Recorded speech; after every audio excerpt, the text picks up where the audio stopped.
Hola compañeros, hoy vamos a compartir con ustedes una llave que a nosotros nos ha servido para profundizar todavía más y comprender todo aquello que veníamos ya revisando y comprendiendo hace muchos años. Una llave para leer un código que siempre ha estado delante nuestro, pero no sabíamos comprenderlo del todo. Un código que nos permite romper un hechizo creado por magos, y así quitarnos 2 o 3 capas de cebolla más. Pero lo tenemos que hacer un poco camuflado, disfrazado, como en la fiesta del Purim, por cierto. Sepan ustedes comprenderlo y después profundizar en todo ello. Lo entenderán. Y es que el diablo sí existe. Saben ustedes que llevamos revisando muchos años la historia y la hemos compartido a través de muchos vídeos. Pero siempre nos habíamos dado cuenta de que había cosas que no cuadraban. Por eso no nos hemos casado nunca ni con unos ni con otros, porque veíamos que siempre estaba detrás la misma mano. Por cierto, una historia que, como siempre explicamos, fue reescrita por jesuitas, en concreto Scaliger y Petavius. Una historia acomodada con la historia oficial de la humanidad, según las fechas bíblicas. Y una historia que supuestamente nos ha llegado de historiadores, como Flavio Josefo, por ejemplo. Que por cierto, y quédense con este dato, porque al final de la presentación lo volveremos a unir. Flavio Josefo, de la secta de los fariseos y descendiente de sacerdotes. Y es que, como decía Abraham Lincoln, el pueblo que ignora su historia es pueblo que está condenado a repetirla. Y creo que aquí, como pueblo, somos toda la humanidad. Y es que hay algunas historias y códigos que al parecer siempre se están repitiendo. Por algo siempre se repite el Día de la Marmota, con el mismo código, año tras año. Y es que el Día de la Marmota es el 2 del 2, que a su vez es el día 33 del año, en nuestro calendario gregoriano.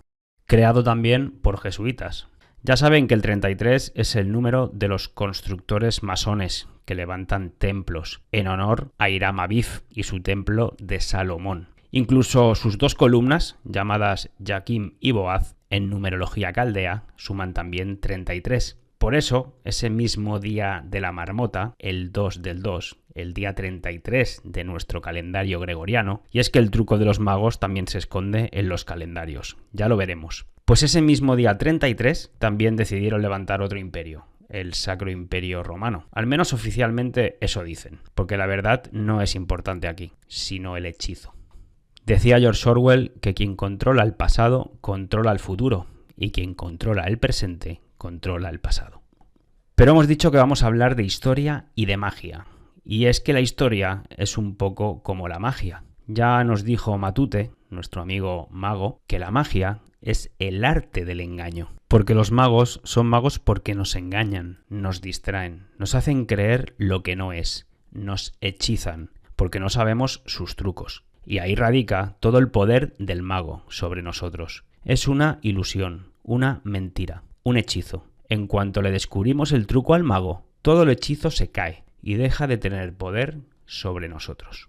Pues vamos a intentar descifrar ahora alguno de esos trucos de magia que pareciera se esconden detrás de la historia y de la religión. Pero antes de empezar, me gustaría leer unas palabras de Nietzsche en su famoso libro El Anticristo, que por cierto no está prohibido y por eso las voy a leer y compartir. Así que no lo digo yo, lo escribió Nietzsche. El concepto de Dios falsificado, el concepto de moral falsificado. A este punto no se ciñó el sacerdote judaico. La historia de Israel, echémosla lejos. Estos sacerdotes realizaron aquel prodigio de falsificación. Es prueba gran parte de la Biblia. Transfirieron al campo religioso el pasado de su propio pueblo, con un incomparable desprecio de toda tradición, de toda realidad histórica. Es decir, hicieron de aquel pasado un estúpido mecanismo de salvación, un mecanismo de culpa contra Yahvé y del consiguiente castigo, de devoción a Yahvé y del consiguiente premio.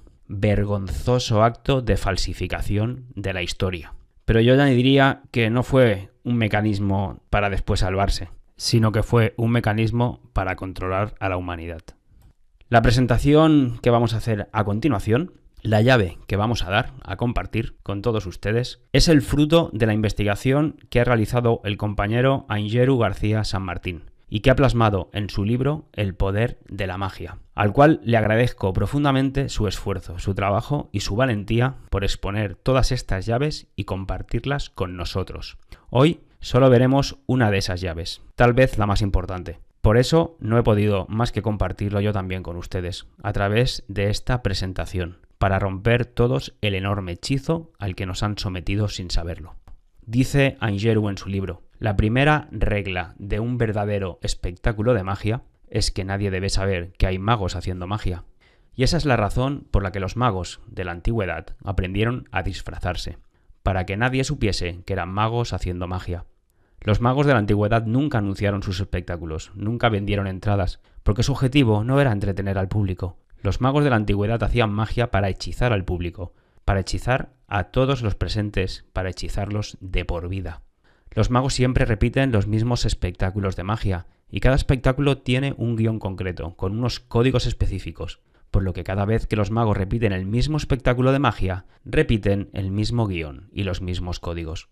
Para conocer el poder de un hechizo, hay que saber lo que siente una persona que está hechizada, cómo se resiste a romper el hechizo, y para eso hay que cumplir dos pasos. El primero es estar hechizado, todos lo estamos, y el segundo es enfrentarse al hechizo, romperlo, para conocer la oposición interna que se genera en nosotros, la resistencia psicológica y sentimental que genera romper el hechizo, esa llamada disonancia cognitiva. Así que, gracias a Aingeru, el libro, la trilogía El poder de la magia, en breve estará disponible para todos ustedes. Ahora sí, empezamos. El diablo sí existe, y ahora lo vais a comprender mejor por vosotros mismos, al menos el demonio de los judíos. Vamos a poner todas las cartas sobre la mesa. Y es que tantas tragedias es imposible que sucedan al mismo tiempo. No puede ser casualidad, tiene que ser verdad. El demonio sí existe. ¿Y de qué demonio estamos hablando? Pues de este. Keteb Meriri. Es el nombre de un demonio de la tradición hebraica, mencionado ya en el libro de Deuteronomio. Se le identifica como el señor del mediodía y de los calurosos veranos. Habita en el desierto de Judea, donde los judíos enviaban al chivo expiatorio, colmado de maldiciones, para que lo recogiera Azazel, y así el pueblo fuera limpiado.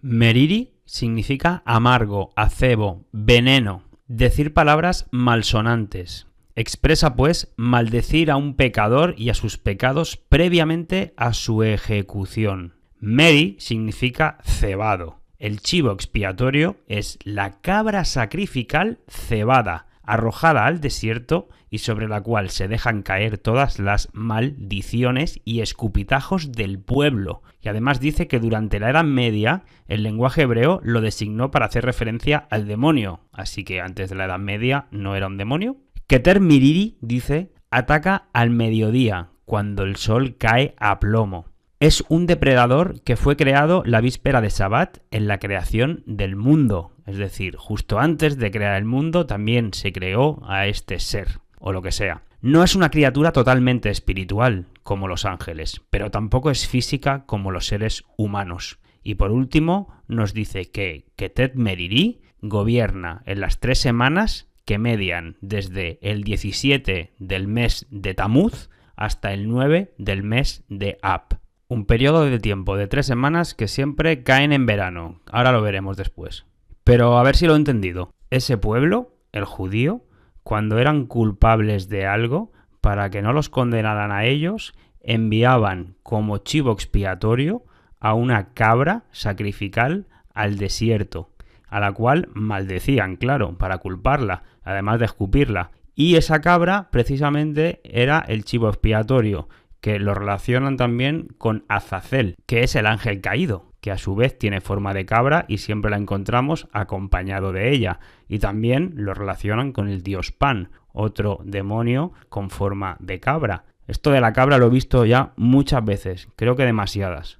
Y lo de que culpen a otros para yo salvarme, creo que también. Y es que la definición de chivo expiatorio es la que es: usar a alguien de cabeza de turco. Un chivo expiatorio es la denominación que se le da a una persona o grupo de personas a quienes se quiere hacer culpables de algo con independencia de su inocencia, sirviendo así de excusa a los fines del inculpador. Aquellos sobre quienes se aplica injustamente una acusación o condena para impedir que los auténticos responsables sean juzgados y para satisfacer la necesidad de condena ante la falta de culpables.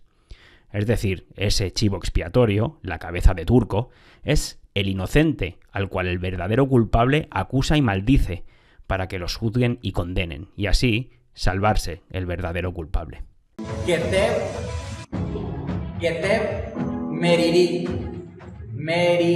Muchas veces este Keteb Meriri, por eso se llama destructor, se llama exterminador, ataca de muchas maneras.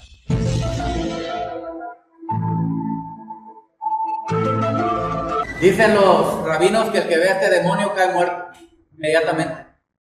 El que ve a este demonio cae muerto. Keteb Meriri, este demonio es el que hace daño en esta época.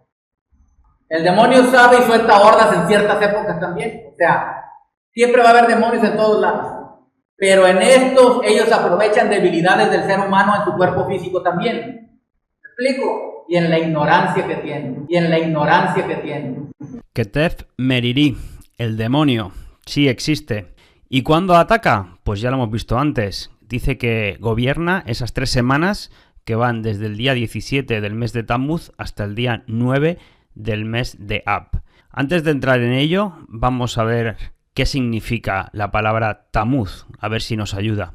La palabra Tammuz dice que en hebreo viene de la palabra tam, que significa conectar, entrever. De hecho, dice que en el hebreo moderno significa una cinta de película. Que tus ojos se abran, es el tiempo para profetizar. A ver si nos ayuda. Para comprender cuándo ataca el demonio de Judá, hay que usar la llave. Y ahora viene, llave. Pero previamente debemos saber que los judíos tienen 2 calendarios, uno religioso y otro civil. ¿Y por qué iban a tener 2 calendarios? ¿Acaso hay algo que ocultar? Vamos a ver. Pero para pasar a ello, hay que decir que el calendario hebreo es lunisolar, que usa tanto la luna como el sol, por lo que de alguna manera armoniza y conjuga los ciclos del cielo. Al menos lo hace más que nosotros, que tenemos el gregoriano, el cual se basa únicamente en el sol, y también lo hace más que los musulmanes, el cual se basan únicamente en la luna.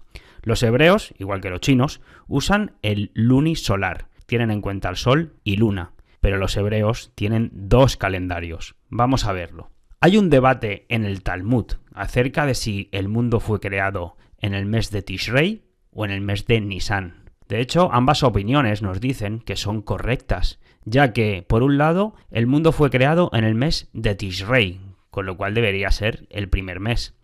Pero dicen que Dios concibió la idea de la creación en el mes de Nisan, y por eso también Nisan es considerado el primer mes.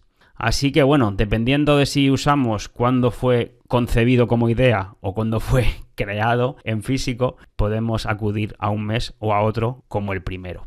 Pero la verdad es que por mucho que quieran ocultar una cosa o camuflarla, el día de Rosh Hashanah, que significa cabeza del año, ese es el día en que se celebra el Año Nuevo Judío. Y ese día es el primero y segundo día del mes de Tishrei, que oficialmente es el 7º mes del calendario hebreo. Pero con lo que acabamos de explicar, si además se celebra el Año Nuevo Judío y es cabeza del año, debería ser el mes de Tishrei el primero. Es más, dicen, conforme a la Torá, el mes de Nisan es el principal de los meses del año, pero no el primero. De hecho, se festeja, como decimos, el Año Nuevo Judío en el Rosh Hashanah, que conmemora el día que Elohim creó el mundo, el día de la creación del hombre, Y es a partir de ese día cuando se cuentan los años. Por eso, actualmente, el año judío estamos en el 5783. Será el 15 de septiembre del 2023 gregoriano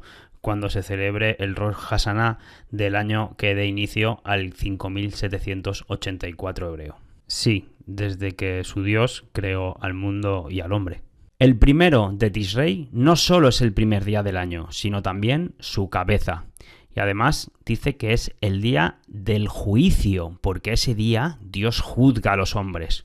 El momento en el que Elohim juzga al mundo y decreta lo que sucederá. Siempre tuvieron dos inicios del año, separados por 6 meses de diferencia. Uno iniciaría en primavera, con el mes de Nisan, y el otro en otoño, con el mes de Tishri. Ambos cercanos a los 2 equinoccios. Recordar que esta es la llave, porque recordar que el demonio, que es de lo que va el vídeo, ataca desde el 17 de Tammuz hasta el 9 de Ab. Pero claro, no es lo mismo hacerlo con el calendario religioso, que sería desde el 17 del 4 hasta el 9 del 5. Y no es lo mismo que hacerlo con el calendario civil, que entonces sería desde el 17 del 10 hasta el 9 del 11. Y aquí ya podemos ver dónde está la clave y dónde poner la llave. Nos encontramos con un demonio al que usan de chivo expiatorio y con forma de cabra, que ataca el 9-11, pero hay mucho más. Y es que ese día del 9 Ab del calendario hebreo, que es el día 9-11 si lo colocamos correctamente, que es el día que ataca al demonio, ese día es llamado Tisha Ab. Y es que Tisha significa 9 y Ab significa 11. Y es que además, para rizar el rizo, esas palabras en gematría hebrea, la famosa cábala, suman también 911. Pero sigamos que justo acabamos de abrir la puerta para ver lo que hay detrás. Nos dicen que ese día, el Tisha Ab, el 9-11, es el principal día de ayuno y abstinencia del judaísmo. Y ahora veremos por qué.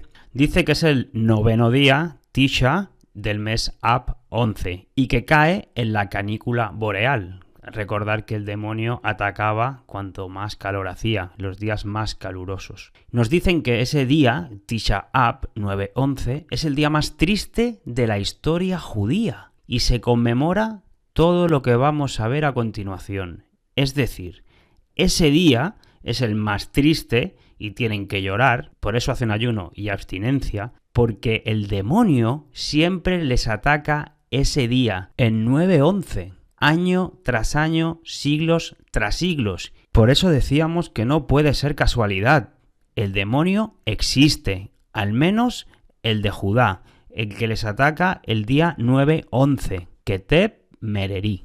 Y es que hasta la propia Wikipedia lo encuentran. Ese día, el más triste de la historia judía, se conmemora desde la expulsión de los judíos de Egipto, cuando fueron desterrados al desierto y no pudieron entrar después en la tierra prometida. Pero es que también ese mismo día, el 9-11, se les destruyeron el primer templo de Jerusalén, el de Salomón, el que adoran los masones. Pero es que, para mala suerte, o para el demonio que ataca, también les destruyó ese mismo día, el 9-11, el segundo templo de Jerusalén. También fue después, ese mismo día, cuando la rebelión de Bar Kokhba, un pasaje muy conocido en la Biblia, y que eso conllevó también a una matanza de los pobres hebreos.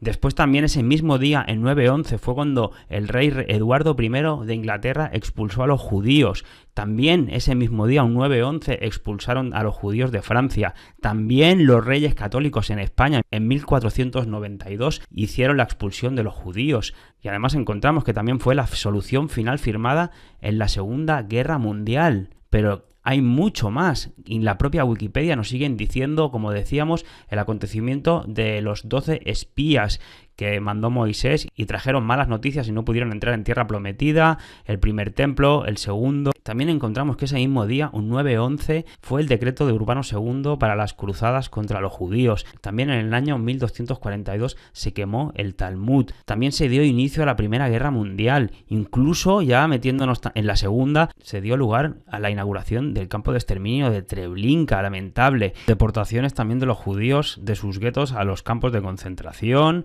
Himmler recibió oficialmente el programa de la solución final para ir contra los judíos. También ese mismo día, un 9/11, fue cuando Hitler, el del bigote, dio el primer curso sobre higiene racial. Incluso antes había iniciado ese día el conflicto palestino-israel con la manifestación en el Muro de las Lamentaciones. Y es que hasta la operación Paperclip fue ese mismo día de 9/11 en el año 1945 gregoriano. Incluso también el atentado de la AMIA en Buenos Aires contra la sede israelita de 1994 fue un 18 de julio del calendario gregoriano, que era también un 9/11, incluso con el plan de retirada de Israel en la Franja de Gaza. Pero hay muchísimo más. En la propia Wikipedia nos dicen que muchos judíos ven en el día 9 de Ab, el 9/11, una forma de rememorar los 6 millones de judíos muertos en el Holocausto. Pero es que si buscan van a encontrar muchísimo más, incluso la batalla de Varsovia de 1656, que dio lugar también a la persecución de los judíos, fue un día 9/11,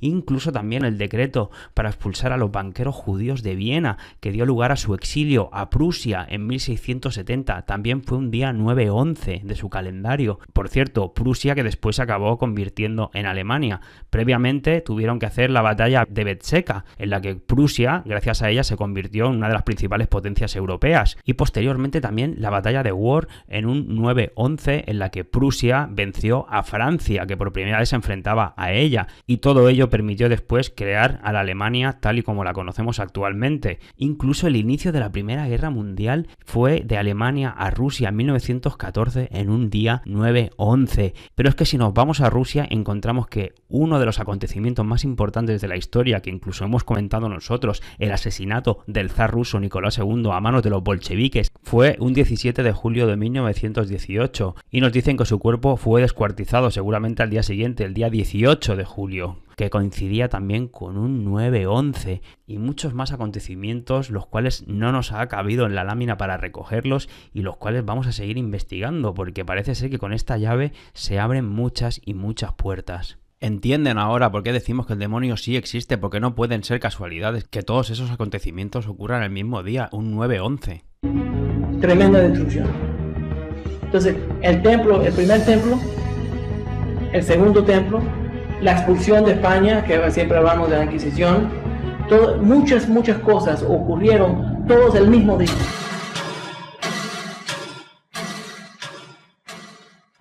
Recordaremos el día más luctuoso del calendario judío, el día en que casi todas las tragedias que podemos enumerar, máximas tragedias, han sucedido en el día de 9 de Av del calendario hebreo, siendo cual fuese el día que coincide en el calendario gregoriano. Podríamos numerar ahora desde las expulsiones de los judíos de Inglaterra y de España y de Provenza, desde las matanzas en diferentes partes de Europa, las cruzadas. Podemos nombrar el atentado a la Mutual, al edificio, a la comunidad judía de Argentina. Y podríamos nombrar la inauguración de las cámaras de gas de Auschwitz. Y el comienzo de la Primera Guerra Mundial con las consecuencias que todos conocemos. Y no negado que este domingo, como dije, se recuerda por medio de un ayuno total. Y lamentamos las destrucciones de los templos, las cruzadas, la Inquisición, el Holocausto y todos estos eventos bien negativos que comenzaron este día específico del 9 de Av. Keteb Meriri. Keteb Meriri. Este demonio es el que hace daño en esta época. Van comprendiendo, ¿verdad? Van abriendo la puerta. Pues sigamos, porque todavía hay más. Hemos leído que el demonio, Keteb Meriri, siempre actuaba entre el día 17 de Tamuz, 17 del 10, hasta el día 9 de Ab, 9 de 11. Por cierto, que siempre actúa con el número 6, ya sean 6.000, 6 millones, 600.000. Sí, de verdad, búsquenlo, ya sea en una guerra con los cosacos, los tártaros en Crimea, 600.000, ya sea también con el triste episodio del Holocausto, los 6 millones, en la Segunda Guerra Mundial, 60 millones, en Yemen, en Austria, las deportaciones a Rusia. al demonio siempre le gusta atacar con el número 6, al parecer. No sabemos por qué tiene esa obsesión. Tal vez fue porque el supuesto Dios hizo al hombre el sexto día. O tal vez porque esa letra Bab también, tan famosa, es el número 6. O tal vez porque en la Torá haya 600.000 letras, incluyendo los espacios. No lo sabemos. Lo que sí sabemos y podemos comprobar es la fijación con el 6. Bueno, pues vista esta maldición del 9:11, vamos a ver dónde la podemos encontrar. En el libro de Daniel 9:11 encontramos que todo Israel ha transgredido tu ley, la del Dios Yahvé, y se ha apartado, sin querer obedecer tu voz. Por eso ha sido derramada sobre nosotros la maldición y el juramento que está escrito en la ley de Moisés, siervo de Dios, porque hemos pecado contra él, no hemos obedecido la voz del Señor. Bueno, pues ya hemos encontrado en Daniel 9:11 la maldición que al parecer tiene este pueblo y por ello tienen al demonio atacándoles siempre un 9:11. ¿Y de qué escena nos está hablando ese pasaje que acabamos de leer? ¿Cuándo el pueblo transgredió la ley y no le hicieron caso? Pues nos tenemos que ir en este caso a cuando Moisés bajó del monte Sinaí con las tablas que le dio Dios, con las tablas de Moisés, y se encontró a su pueblo adorando a un becerro de oro. Fue allí entonces cuando se produjo esa maldición al ver que estaban adorando a un falso ídolo y no quisieron cumplir esos mandamientos que les trajo Moisés después de hablar con Yahvé. Pero precisamente, como habíamos visto antes, el demonio Ketet Meriri siempre aparece un 17 de Tamuz, pero ese día no ataca, ese día aparece y avisa. Cuando realmente ejecuta es el día 9 Ab, el 9:11. Precisamente ese día en que ocurrió que Moisés bajó del monte con las tablas y se encontró a su pueblo adorando al becerro de oro, fue ese día un 17 de Tamuz, un 17 del 10, el día que aparece también Ketet Meriri. Entonces fue cuando Moisés rompió las primeras tablas, ese día. Y es que el 17 de Tamuz empiezan esas 3 semanas de duelo, llamadas también los días de angostura, en que hay que hacer ayuno. Un 17 de Tamuz fue cuando Moisés rompió las tablas, cuando bajó del monte Sinaí, al ver que adoraban al becerro de oro. Y 3 semanas después, en el 9:11, fue cuando tuvo muerte los espías por traer malas noticias de no poder volver a la tierra prometida. También un 17 de Tamuz fue cuando se dejó de hacer la ofrenda en el asedio que había a Jerusalén, y 3 semanas después, el 9:11, fue cuando se produjo la destrucción del primer templo por Nabucodonosor. También un 17 de Tamuz, años después, fue cuando se abrieron las brechas en las murallas. Era un aviso. Y 3 semanas después, en 9:11, fue la destrucción del segundo templo a manos del general Tito por los romanos. También fue un 17 de Tamuz cuando se quemó la Torá, y 3 semanas después, un 9:11, se dio la rebelión de Simón Bar Kokhba que desencadenó en una matanza de judíos por parte del ejército romano. También un 17 de Tamuz se erigió un falso ídolo en el templo. Y es que, claro, si ponemos en correlación el 17 de Tamuz y lo que ocurre 3 semanas después en un 9:11, se entiende todo mucho mejor, porque es así como actúa el demonio, como podemos estar viendo. Pero este demonio, al parecer que actuaba en el 9:11 del calendario hebreo, nos da que pensar que también pudo actualizarse y actuar otros 9:11 también en el calendario gregoriano. ¿Quién sabe? ¿Quién sabe? Porque además no será porque no lo teníamos avisado en tantas y tantas películas como en la de Matrix, por ejemplo, con el pasaporte de Neo, o en Los Simpson, o en tantas y tantas películas como en Terminator. En fin, ya sabemos cómo opera el demonio, así podemos estar todos más prevenidos. Curioso es también encontrar que también será un Tisha Ab, un 9:11, el día de la redención final. Y ese es el concepto que se maneja todo el mes de Ab, nos dicen, en el que ocurren 2 celebraciones. La primera es que hacen luto por todo lo que ya hemos visto que les ocurría ese mismo día, y también para conmemorar el exilio y la futura llegada a la tierra prometida. Pero también es un mes de redención, alegría y celebración, porque no solo ocurrieron todas esas tragedias en el 9:11, también esperan que un 9:11 sea cuando venga el Mesías. Sí, el Mesías al cual están esperando ese pueblo, porque no reconocieron al supuesto Jesús y ellos siguen esperando a su Mesías, Además, para poder volver a la tierra prometida y además para poder construir ese tercer templo de Salomón en la ciudad de Jerusalén. Así que vamos siguiendo pasaje por pasaje y vamos comprendiendo un poquito más cómo actúa y opera el demonio. El demonio o los magos, que eran los antiguos sacerdotes o los que reescribieron la historia, o a saber. Esta presentación está ya llegando a su final, pero antes queremos irnos un poquito a esa historia, a esos inicios o comienzos. No vamos a irnos a la Segunda Guerra Mundial, de la cual hemos mencionado ya algún episodio que hubo con alguna fecha. Hay muchos más. Pero sí que nos vamos a ir a los nazis, pero no a los nazis de la Segunda Guerra Mundial, sino al origen de la palabra nazi, que pocos conocen. Y es que nazi, en hebreo, significa príncipe o presidente. Es más, era el mayor miembro con rango que presidía el Sanedrín, aquel tribunal que mandó ejecutar a Jesús en la historia. Los romanos reconocieron al nazi como el patriarca de los judíos y exigieron que todos esos judíos pagaran un impuesto para el mantenimiento del cargo, porque todo esto también va de impuestos. Y a más calendarios, más impuestos. Pero lo veremos otro día.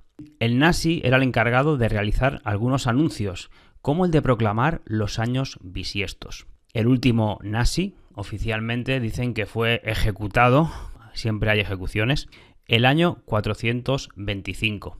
Pero fijaos, uno de los más antiguos nazis era Hillel el Anciano, o conocido como Hillel el Sabio, que fue un eminente rabino y maestro judío. Este hombre fue el que, sistematizó las interpretaciones de la Torá. Es decir, que todo lo que nos ha llegado en la actualidad fue lo que tradujo Hillel I y lo escribió. De ahí todos copiaron las enseñanzas y sus interpretaciones. Además, nos dicen que Hillel I fue fundador de la secta de los fariseos, sepulcros blanqueados que les llamaban. ¿Se acuerdan de la secta de los fariseos, de los historiadores? Sí, Flavio Josefo, y además descendía de la familia de los sacerdotes. Y tengan presente que antes de estos estaban los babilonios y los caldeos, y vivían todos con los faraones de Egipto. Pero sigamos, una vez visto que fue el nazi Hillel I el que sintetizó la Torá, también encontramos a otro nazi, Hillel II, el creador del calendario hebreo, que dejó escrito con los cálculos matemáticos cómo debían irse a lo largo del tiempo calculando, con los años bisiestos, cuánto durarían, etcétera, etcétera. Aquí los tenemos. En el listado de los nazis aparecen los dos, Hillel I, Hillel II, y a saber si han habido más. Al fin y al cabo son antiguos sacerdotes que venían de los magos caldeos. Curioso que la palabra nazi venga del hebreo y signifique príncipe o presidente, más aún del Sanedrín. Y es que ya dijimos que esta presentación iba de religiones, de magia, de historia, de control, básicamente. Pero sobre todo de que el diablo sí existe. Y espero que si alguna vez lo ven, lo sepan reconocer, pero sobre todo que no duden de su existencia. Menos aún después de haber visto todos los actos que cometió siempre el mismo día. De Tisha B'Av, muchos lo llaman el Día de la Bestia, precisamente por eso. Así que no olviden que la verdadera ignorancia no es la ausencia de conocimientos, sino el hecho de negarse a adquirirlos, como decía Karl Popper. Y que es más fácil engañar a la gente que convencerlos que han sido engañados. Ahora ya tienen ustedes una llave para leer un código y romper el hechizo. Un fuerte abrazo y hasta la próxima.